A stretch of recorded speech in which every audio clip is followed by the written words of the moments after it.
Hello, everybody.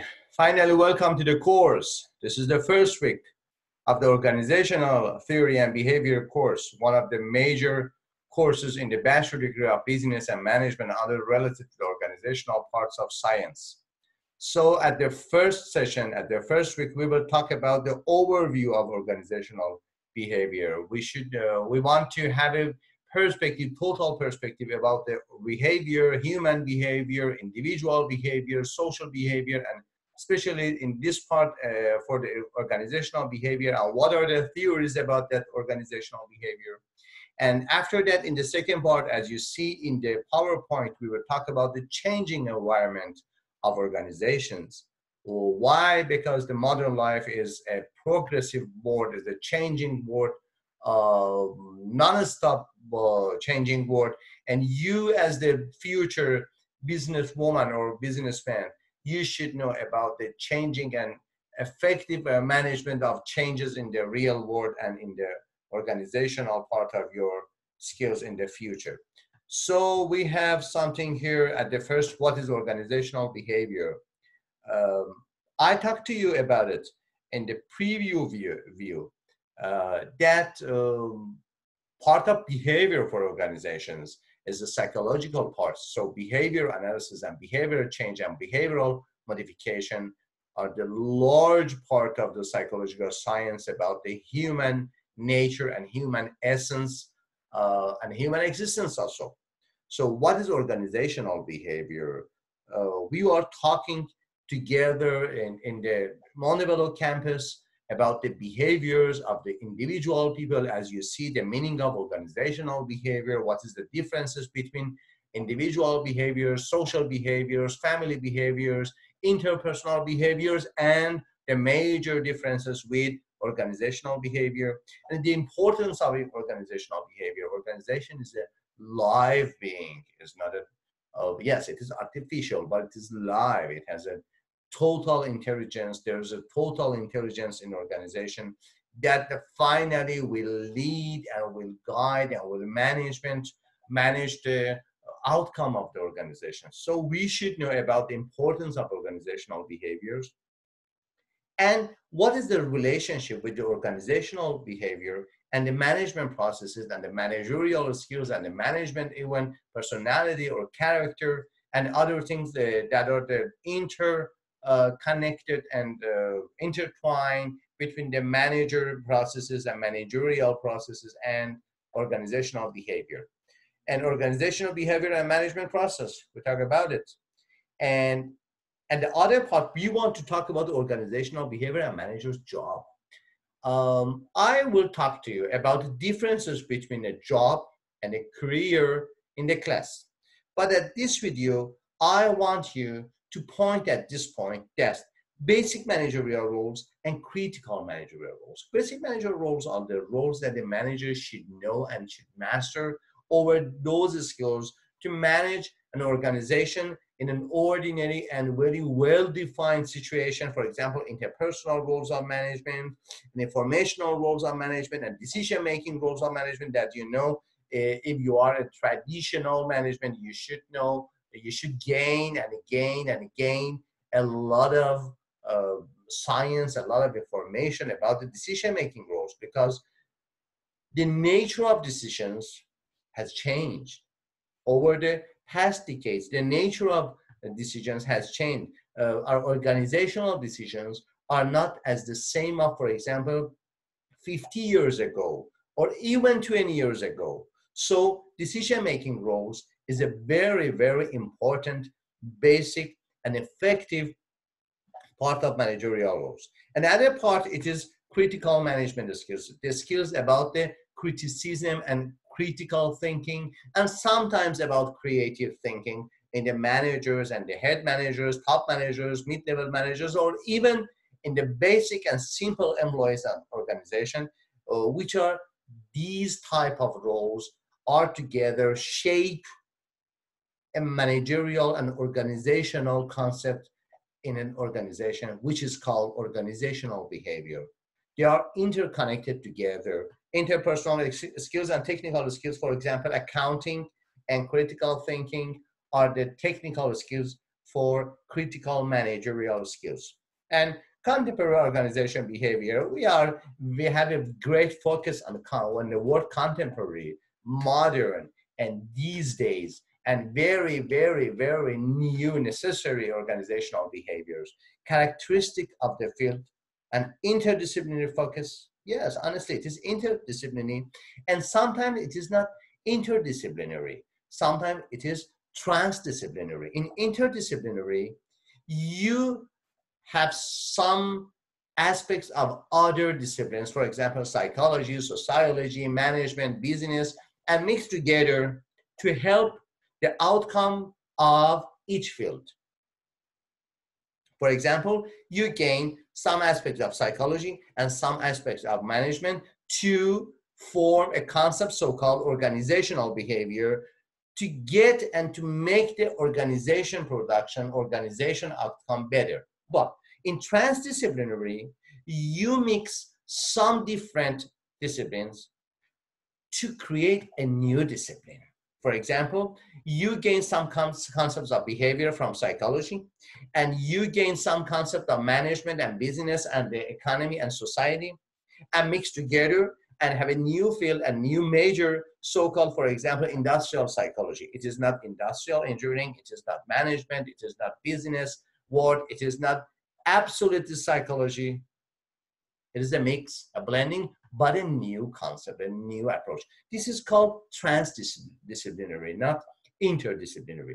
And the descriptive nature, description of one of the first task of science is description. It is the science, as you know, has 4 tasks: description, explanation, prediction, and control. So description by its specific tools, not very simple description. My mother can do it very simple description. It is not a scientific description. It is not a managerial professional description. You describe by your professional observation tools and basic concepts of the field. So we talk about it, and contextual perspective on organizational behavior.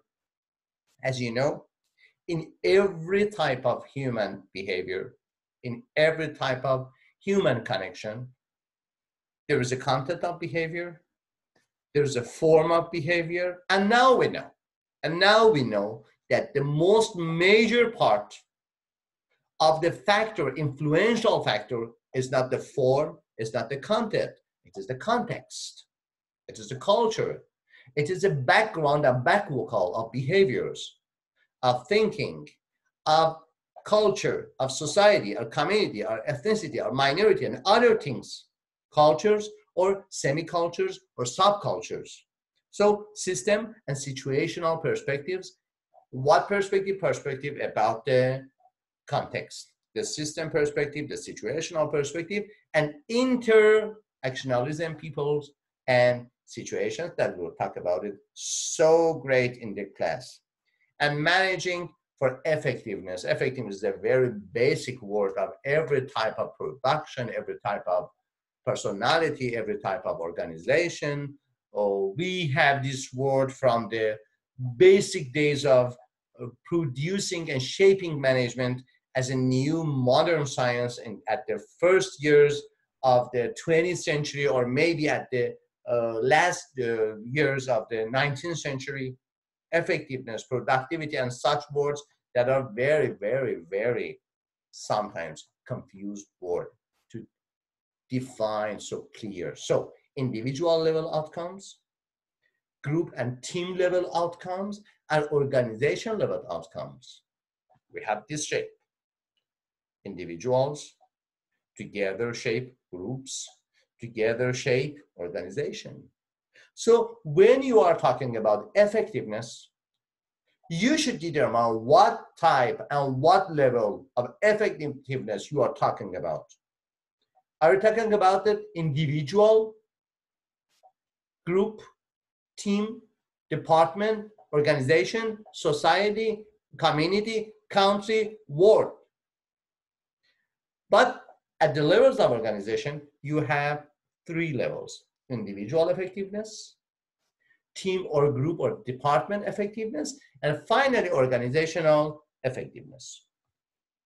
and globalization and business.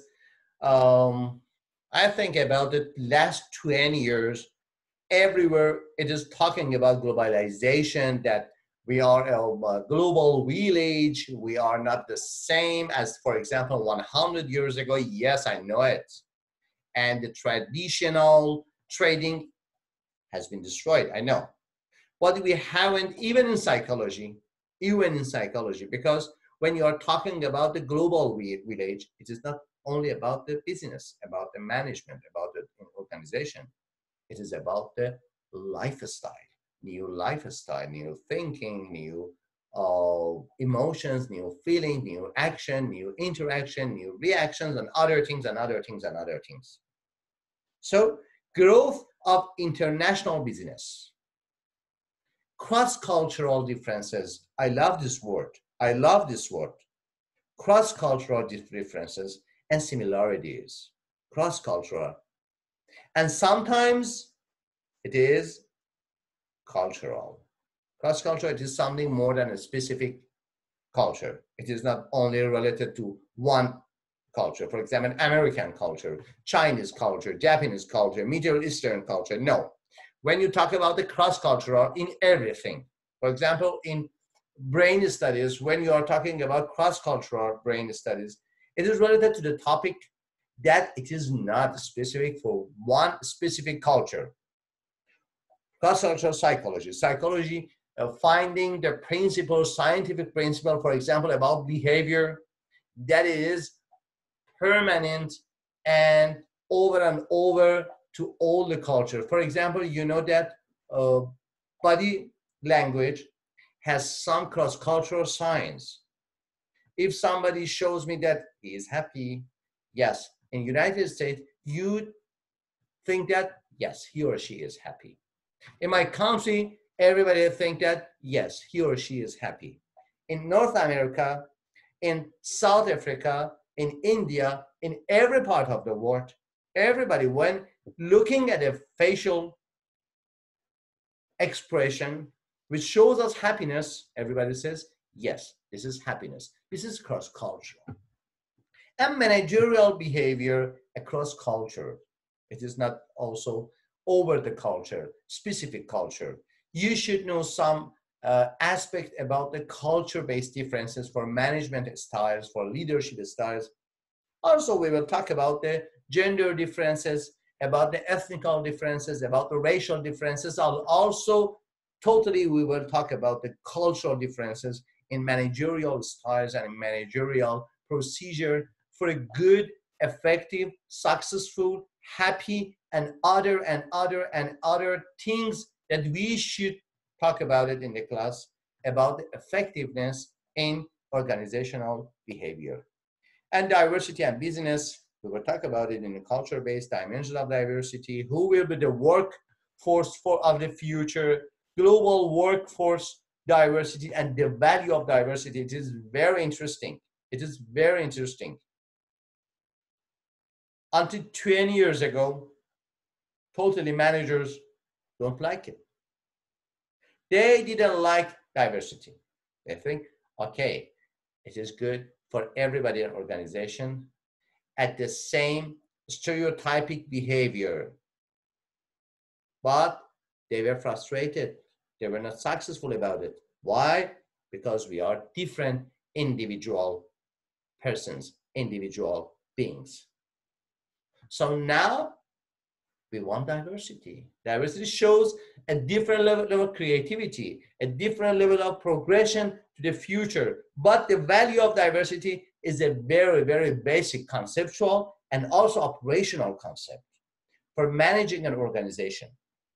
And technology and business, it is a very famous and good chapter. Technology and competition, information technology, IT. Framing ethical issues. Ethics as the basic for win-win game. Not ethic as a religion, not ethic as a society principle and other things. No, ethics as the basic for win-win game is necessary for all parts of human actions, all parts of human action. Ethics and corporate governance, ethical issues, and ethical issues in information technology, and new employment relationships. It's very good and very detailed part of the discussion. The management of knowledge workers and temp and contingency workers, tired workforce, and other things. And finally, I think in this session, we will have a very good information, practical information, new insights to the management, to the behavior, to the technology. And after that, during the following sessions until the week 6, week 8, we'll have a good knowledge and good insight, something more than knowledge about the industrial, organizational, business, management behaviors, but the focus is on organizational behaviors. See you soon in a class. Have a good time.